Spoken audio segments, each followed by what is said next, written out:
The 2004 NBA Finals. It was the biggest upset I've ever seen.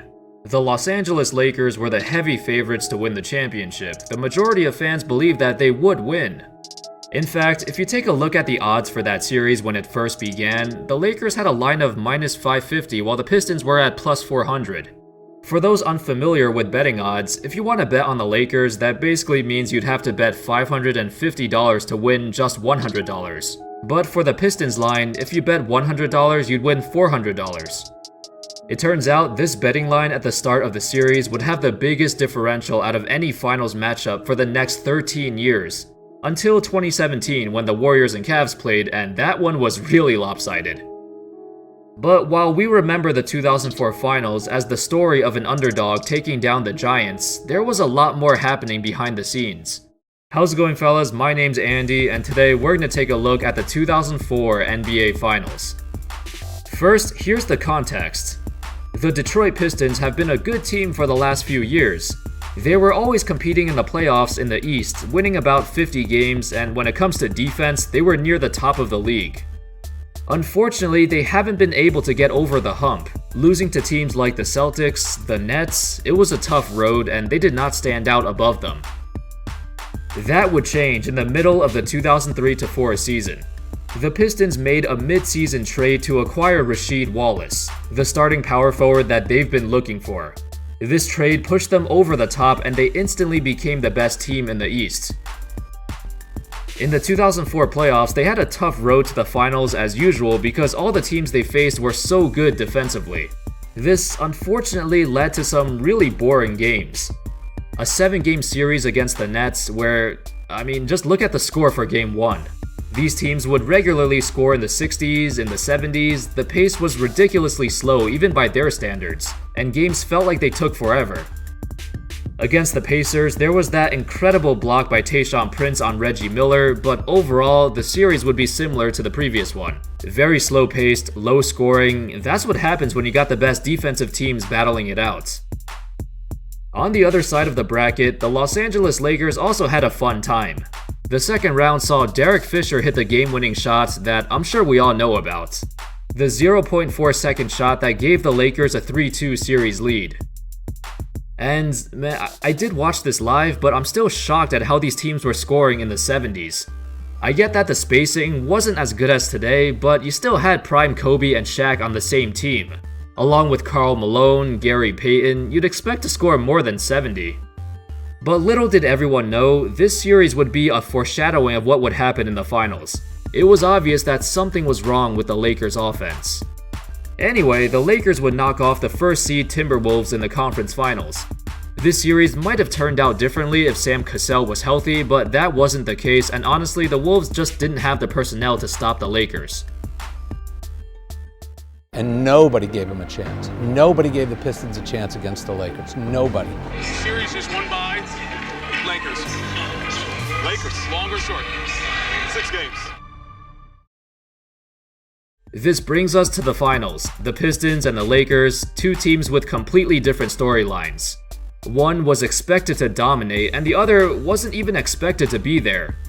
Long story short, the Pistons stole Game 1 on the Lakers' home court, they lost Game 2, and then Chauncey Billups said that they're not coming back to LA. And then the Pistons win their next 3 games at home, winning the series 4-1 and claiming their championship.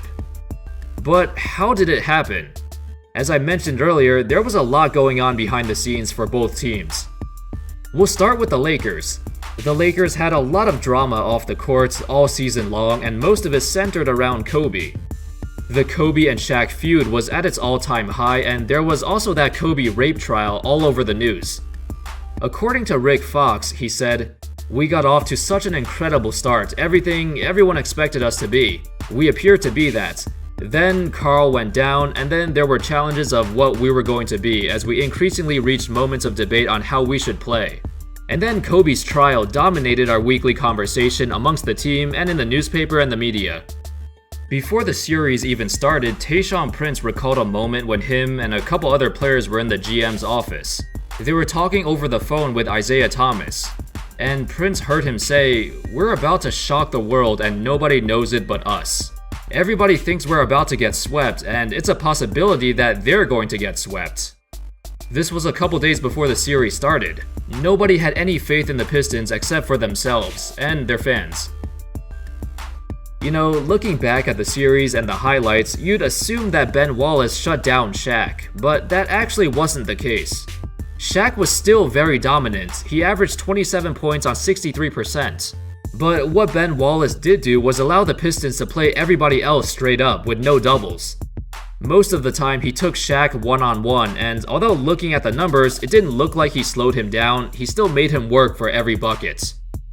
What really killed the Lakers throughout the series was Kobe's selfish play. As much as I love Kobe, he doesn't get enough flack for his performance in this series.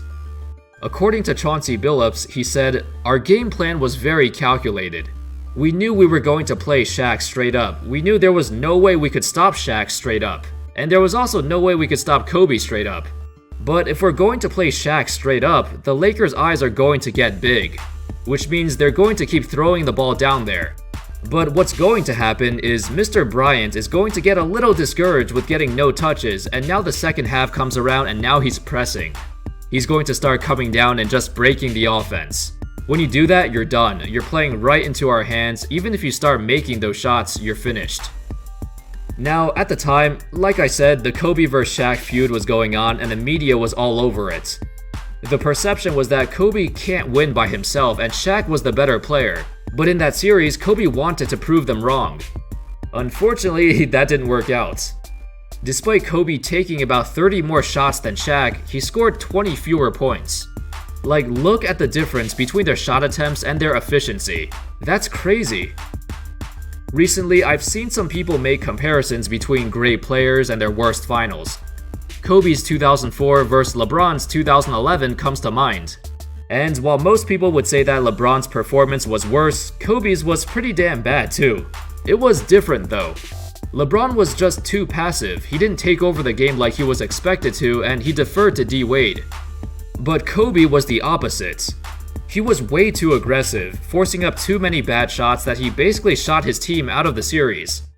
Instead of deferring to Shaq, who was still the better player at the time, he decided not to. It's kind of funny how their situations were similar, but also the complete opposite. Anyway, the Pistons threw a bunch of different defenders at Kobe, from Tayshaun to Billups, Rip, Lindsey Hunter. All of them were great defenders and he couldn't break through. Billups was the most outspoken player, the leader of the team.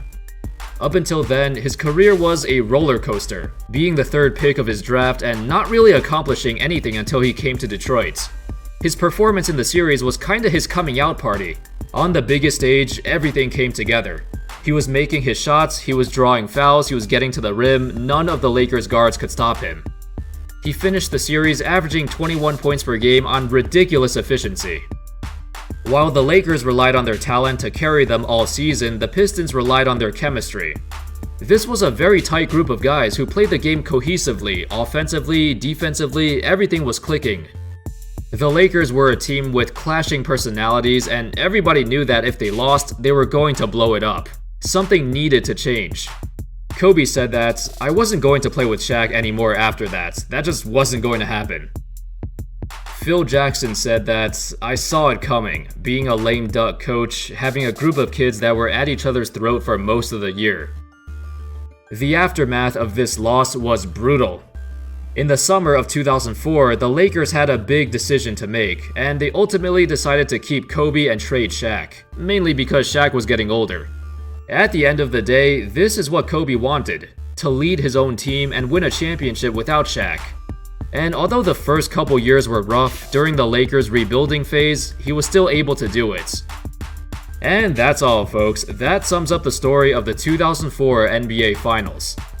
It was arguably the biggest underdog story in NBA history. The Pistons not only won the championship, but they also ended the Lakers dynasty. Had the Lakers won the series, they probably would have kept Shaq and the rest of the squad and run it back. But of course, we can't change history, and I'd say everything turned out okay.